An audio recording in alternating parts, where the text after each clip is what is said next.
We all rely on farmers and ranchers, but farming is riskier than other businesses out there. Crop insurance helps farmers manage their risk. With crop insurance, farmers put skin in the game by paying premiums and shouldering deductibles. That keeps taxpayers from having to pick up the whole bill every time disaster strikes. Today, about 90% of U.S. farmland is insured, providing $100 billion in protection to more than 130 different kinds of crops. It's a testament to the program's success. This is Agri-Pulse Washington Week in Review. I'm Corryn LaRue, standing in for Spencer Chase. This is Brasher. What a week for the House Farm Bill. It really was. What happened? Yeah, Corryn, you know how to do drama. Corryn, I have to tell you all, just joined us back in May, right before the Farm Bill was on the House floor the first time, and she got a front row seat, literally, I think, as I recall, in the House press gallery, watching the drama there where the Farm Bill went down. And of course, Corryn was back this afternoon. We're talking on Thursday, just a couple of hours after the Farm Bill was back on the House floor. This time it passed by the most narrow of margins, 213 to 211. And at one point it was tied there, 211 to 211. And just those last two votes came in, they closed it, and we're done and off to the Senate.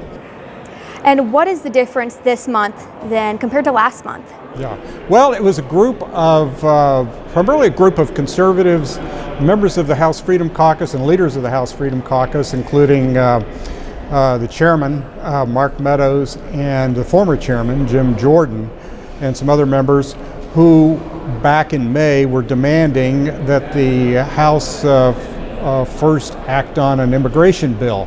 At the time, there was an effort by moderates to force a vote on the Dreamer issue.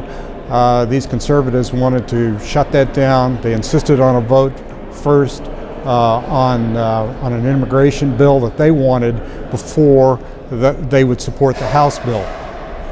We had that vote an hour or so before on the immigration bill, an hour or so before.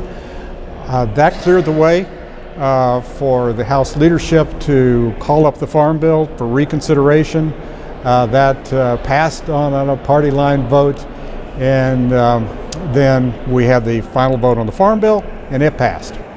All right, so I got to ask you, what happens next? Okay, well, we'll be in the Senate next week. The Senate Farm Bill, the bill that came out of the Senate Agriculture Committee last week, very bipartisan to say the least, 20-1 vote out of committee. But that's expected to be on the Senate floor next week. It looks like there will be, we may have a debate on a few amendments.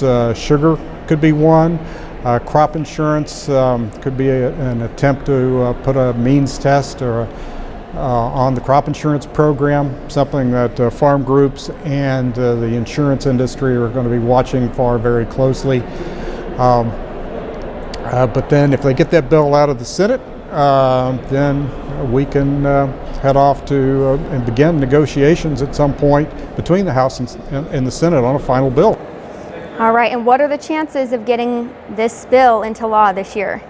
Well, they're better than they were a month or a couple of months ago, that's for sure. Just the fact that you've got the Senate on the verge of passing a farm bill, you now have a bill out of the House.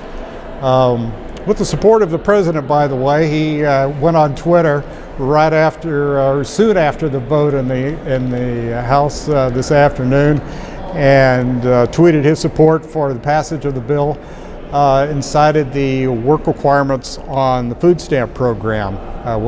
We could say a little bit more about that. But you know, we're halfway through the year. Technically, the 2014 Farm Bill expires on September 30th, but we really have until the end of the year before we have some permanent law kick in that would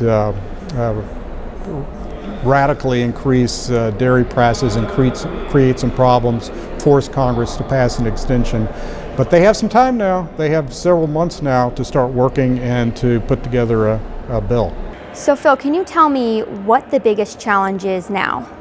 Well, without question, it's the food stamp program or SNAP, and what happens to that. The House Farm Bill expanded the work requirements in the program to include adults, work-capable adults in their 50s, and adults with children over the age of 6.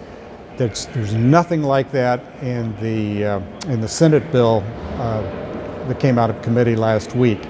Now, the big question is, I asked members of the Freedom Caucus today whether they had commitments from the House leadership that the bill that comes back from conference committee has to have something like that, has to have those work requirements in it.